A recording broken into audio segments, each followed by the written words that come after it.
दादा विधेयक पास झाले काय रात्री 2 वाजता शिवसेनेने भूमिका अतिशय सुस्पष्टपणे मांडलेली आहे. कारण हे विधेयक ज्या पद्धतीनं मांडलं, जी भारतीय जनता पार्टीनं देशात वातावरण केलं, ते जर पाहिलं, एकीकडे हिंदू मुस्लिम असा वाद करण्याचा प्रयत्न करायचा, एकीकडे विधेयक मुस्लिमांच्या बाजूनं कसं आहे हे सांगण्याचा प्रयत्न करायचा, एकीकडे शिवसेनेने हिंदुत्वात सोडला का असं म्हणायचं, आणि सगळं बदलत नेमकं तुमचीच भूमिका काय हा प्रश्न येतो.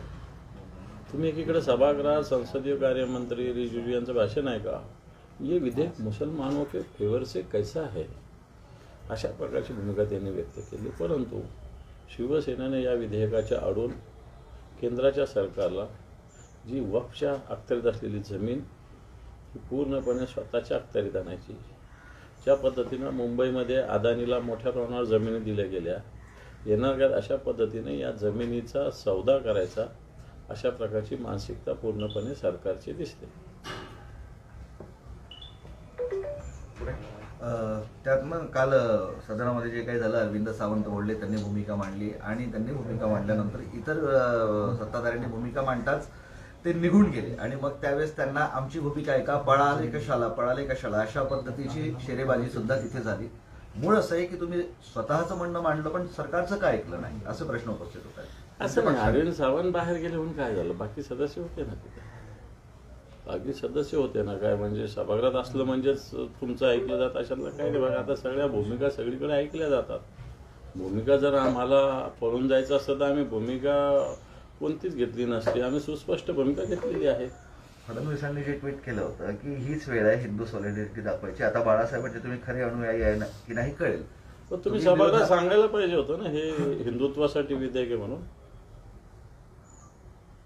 हे सांगितलं का भारतीय जनता पार्टीच्या एखाद्या माणसानं सांगितलं सभागृहात की हे विधेयक हिंदुत्वासाठी आहे, जे फडणवीस सभागृहाच्या बाहेर सांगतात. भारतीय जनता पार्टीचे जे नेते आहेत संसदेतले, यांनी कशासाठी विधेयक सांगितलेलं, मला वाटतं फडणवीसांनी ऐकावं त्यांनी काय काय पडलेलं आहे.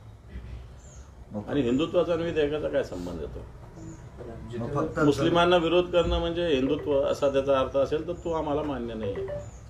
जितेंद्र आव्हाड म्हणाले की अंबानीचं घरच वक्फ बोर्डाच्या जमिनीवरती आहे आणि अशा अनेक प्रॉपर्टीज आहेत की जिथे या फी झालेल्या आहेत. बरोबर आहे ना. म्हणजे येणाऱ्या काळात अशा पद्धतीनं या जमिनी अंबानी सारख्यांना, अदानी सारख्यांना देण्याचा यांचा डाव आहे. जसं आता यांनी मागे 370 कलम काढलं, त्याला तर शिवसेनेचा पाठिंबा होता की बाहेरचे उद्योजक येतील. कोणते उद्योजक आले, काय झालं. आणि म्हणून वक्फच्या नावाखाली देशात एक जातीयवाद निर्माण करायचा, धर्मवाद निर्माण करायचा, अशा पद्धतीचं भारतीय जनता पार्टीचं समाजात दुफळी निर्माण करायची अशी वृत्ती ओव्हरऑल दिसते. तिकडे मणिपूरमध्ये राष्ट्रपती राजवटीचा प्रस्ताव काल मंजूर झाला.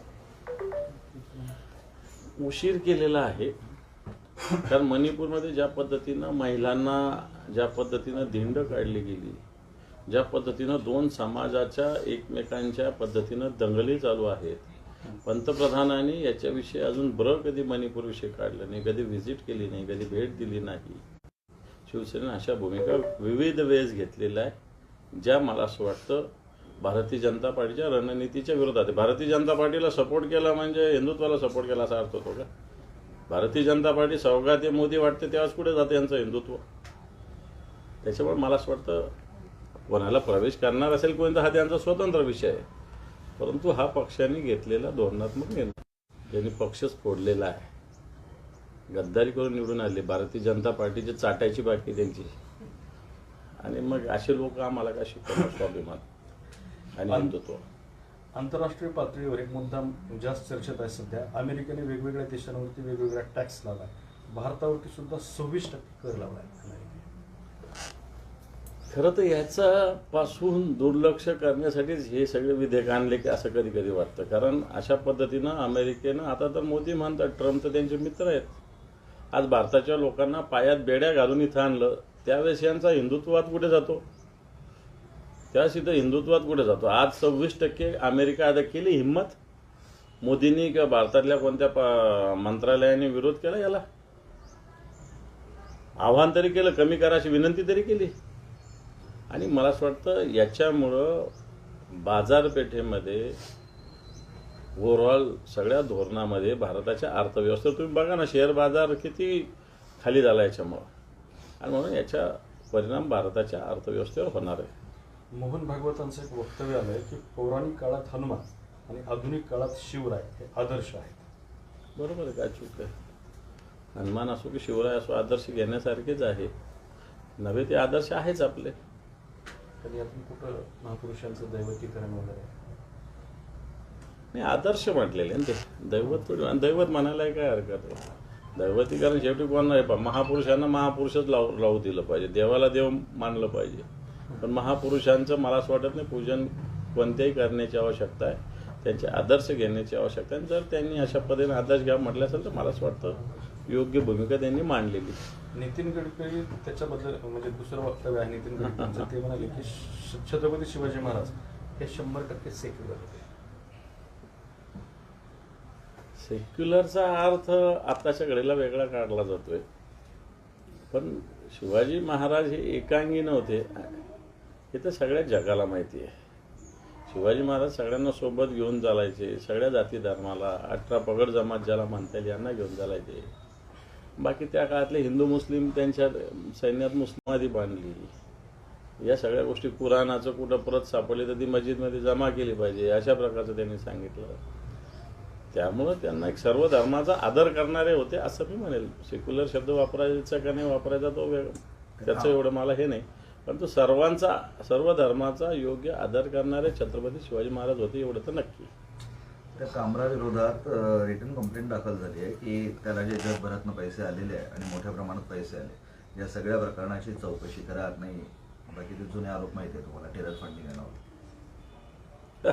तुम्ही निवडणुकीला वाटले त्याची पण चौकशी करा, अशी पण मागणी करा.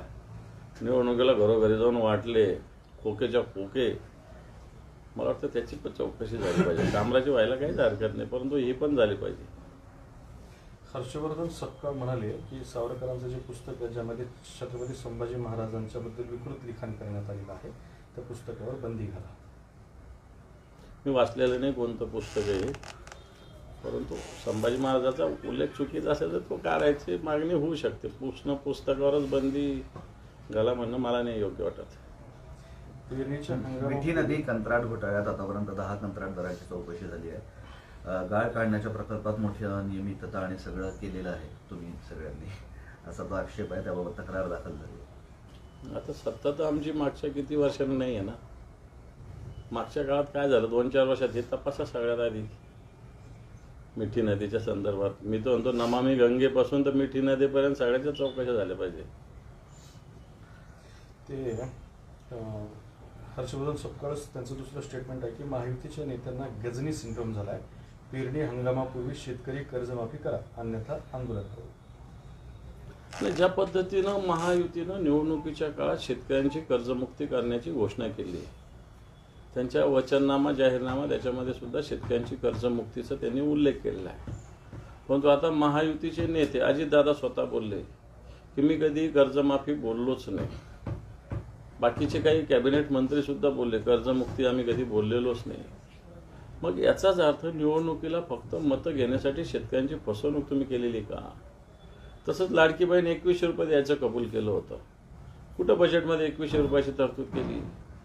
म्हणून हे महायुतीचं सरकार हे खोटारडं सरकार आहे, खोटं बोलणारं सरकार आहे, शेतकऱ्याच्या जखमीवर मीठ सोडतंय. आणि म्हणून मला असं वाटतं अशा सरकारला निश्चित जनता योग्य वेळी योग्य तो धडा देईल. तुम्हाला डिवसणारं वक्तव्य एकनाथ शिंदेने केलेलं आहे. डॉक्टर नसलो तरी मी मोठमोठी ऑपरेशन केली आहेत, कुणाच्या मानेचा तर कुणाच्या कमरेचा पट्टा निघून गेला आहे. गद्दारी करणारे लोक असं काही बोलतात. स्वतः गद्दारी केली कशी लागली? कामराचं गीत का लागलं तुम्हाला, हा माझा त्यांना प्रश्न आहे. जर तुम्ही एवढे चांगले डॉक्टर आहे मग कामराचं विडंबन गीत तुम्हाला का झोंबलं तुमच्या लोकांना, एवढंच माझा प्रश्न आहे. लॉरेन्स बिश्नोई यांचे 5 लोक संशयित अटक केलेले आहे. मुंबईत काहीतरी घातपात केला आणि कोणाला मारण्याचा त्यांचा डाव होता असं आहे. याला जोडून असं की सुरेश धस काही दिवसापूर्वी म्हणाले होते की बिश्नोई गँगच्या लोकांनी मला मारण्याची कोणीतरी सुपारी दिली आहे, असं सगळं केलं आहे. त्यात 5 संशयित मुंबई पोलिसांनी अटक केली. कसं बघते या सगळ्या सिनारिओकडे?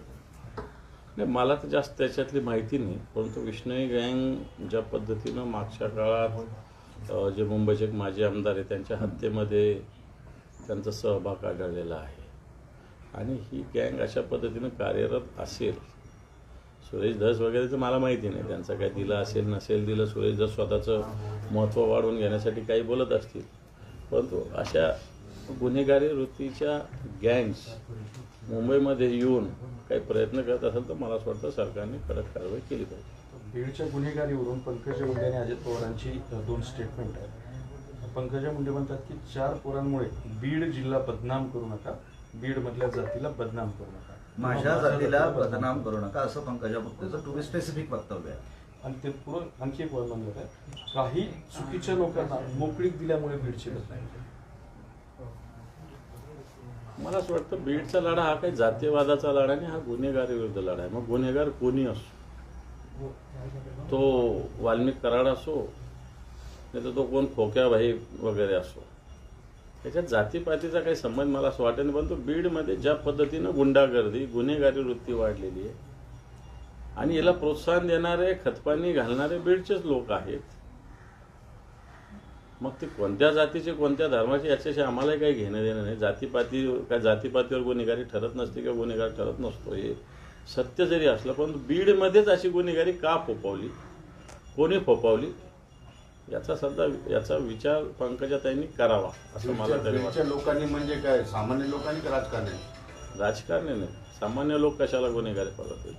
बीडचे राजकारणी जे आहेत सगळ्या पक्षाचे, मी कोणत्या पक्षाविषयी आणि कोणत्या व्यक्तीविषयी बोलणार नाही, परंतु अशा गुंडागर्दीला प्रोत्साहन बीडमध्ये सातत्यानं दिलं गेलेलं आहे. अशा बीडमध्ये घटना घडलेल्या आहेत आणि मला वाटतं त्या घटनांना संरक्षण राज्यकर्त्यांनी दिलेलं आहे. ही भूमिका असू शकते. अजित पवार हे म्हणाले की विकृत लोकांना सरळ करणार, दादागिरी गुंडगिरी खपून घेणार नाही, कोण कितीही मोठ्या बापाचा असो, राजकीय नेत्याचा जवळचा असो, सरळ करणार. अजित दादा 2 महिन्यापूर्वी तेच बोलले होते ना, आताही तेच बोलले, काही झालं नाही. 2 महिन्यात आणखी गुन्हे वाढलेले बीडमध्ये. बावनकुळेंचं दुसरं आहे की मुंबई पालिकेमध्ये मुस्लिम मतावर ठाकरे गटाचा डोळा आहे, त्यासाठी त्यांनी ही अशी भूमिका घेतली. तुमचा कोणत्या याच्यावर डोळा आहे ते जरा बघा. तुम्ही पण तर डोळेच ठेवता ना कुठं ना कुठं. बरं, एक तुम्ही डोळे बंद करून तर नाही करत ना काही. विचारू का शेवटचं? कुसुमाग्रज अध्यासन आणि मराठी, तर त्याच्यात देवेंद्र फडणवीसांनी घोषणा केली होती की जेव्हा कुसुमाग्रज अध्यासन उघडू, आता तिथे काम तर होत नाही आणि त्याचं जे थोडं बहुत काम झालं त्याचं उद्घाटन देवेंद्र फडणवीसांना वेळ नाही म्हणून झालेलं नाही अजूनपर्यंत दिल्लीचं ना. खरं तर दिल्लीमध्ये हे कुसुमाग्रज अध्यासन केंद्र होतं हे चांगली गोष्ट आहे. माझ्या माहितीप्रमाणे साहित्य संमेलनाच्या काळामध्येच याचं उद्घाटन ठरलं होतं, वेळेअभावी अजून झालेलं नाही. आणि मलाही असं वाटतं की कामकाज सुरू व्हावं, उद्घाटन ज्यावेळेस व्हायचं त्यावेळेस होईल, त्यासाठी कोणाची वाट पाहू नये त्या संस्थेने सुद्धा, असं मला तरी वाटतं. काल एक राजीनामा समोर आला होता, तर राजीनाम्यामध्ये तुमचे कुठेतरी आभार मानले, खैरेंवर नाराजी व्यक्त केली, खैरेंनी त्या व्यक्तीला मारायची धमकी दिली, 2 कानाखाली मारेल म्हणून, तुमच्यावर नाराजी व्यक्त केली. ठीक आहे, झालं त्याला. खैरेवर एक प्रश्न बोलावा की ते म्हणतात अंबादास माझं ऐकत नाही, माझ्याशी बोलत नाही, मला कार्यक्रमाला बोलवत नाही, तर इतका ज्येष्ठने त्यांनी नाराजी व्यक्त केल्यावर तुम्ही काहीतरी बोलणं अपेक्षित आहे मला. मी काहीच बोलणार नाही. खैरे साहेब ज्येष्ठ नेते आहेत आमचे, मार्गदर्शक आहे आमचे, आणि मी अशात तरी कोणत्याच कार्यक्रमाचं आयोजन केलेलं नाही. हां, आता माझ्या घरी लग्न झालं तर मी त्यांना स्वतः घेऊन गेलो होतो, स्वतः त्यांना गाडीत फिरवलं होतं, सगळ्या व्यवस्था दाखवल्या होत्या. त्यावेळेस माझ्या घरचं लग्न होतं, मी त्यांना बोलवलं होतं, मानाने बोललो होतं. बाकी पक्षाच्या कार्यक्रमात काही मानपान कोणाचा नसतो. तुम्ही एवढं सगळं विचारता वगैरे असं तुम्ही म्हणताय, तरी ते असं का बोलतायत? आता तुम्ही त्यांना विचारा ना.